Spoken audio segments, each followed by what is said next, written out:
क्योंकि एक धर्म को इसमें बहुत ज्यादा सम्मान दिया गया है और हमारे धर्म के साथ, हिंदू धर्म के साथ खिलवाड़ किया जा रहा है। कहीं ना कहीं हमें इस पर सभी भारतीयों को इसका बहिष्कार करना चाहिए। সালাম দিলে উত্তর দেয় আইফোনের সিরি, তবে জয় শ্রীরাম বললে উত্তর দেয় না। আইফোনের বিরুদ্ধে এবার জোর অভিযোগ তুললেন এক ভারতীয় তরুণ।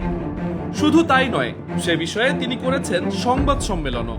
हमारे भारतीयों के साथ एक षड्यंत्र किया जा रहा है। जिस प्रकार से हमने अभी देखा कि जब हम जय श्री राम बोल रहे हैं, सिरी को जय श्री राम, जय श्री महाकाल या जय माता दी, तो सिरी के पास कोई जवाब नहीं है।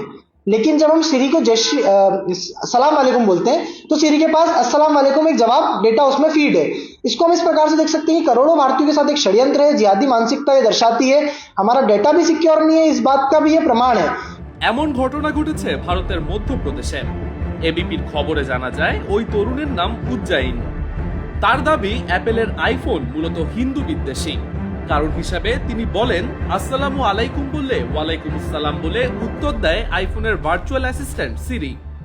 তবে জয় শ্রীরাম বা জয় মহাকাল বললেও চুপ করে থাকে সে। উল্লেখ্য, ভারতে ব্যাপক জনপ্রিয় আইফোন। দেশটিতে প্রতি বছর প্রায় 1,40,00,000 থেকে 1,50,00,000 আইফোন বিক্রি হয়ে থাকে। দেশটিতে লোন করেও আইফোন কেনেন বহু মানুষ। এমন আচরণেরও সমালোচনা করেন ওই তরুণ।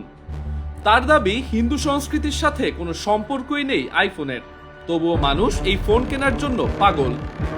উল্লেখ্য, অ্যাপল কোম্পানির সিগনেচার প্রোডাক্ট আইফোন, আর আইফোনের সিগনেচার অ্যাসিস্ট্যান্ট সিরি।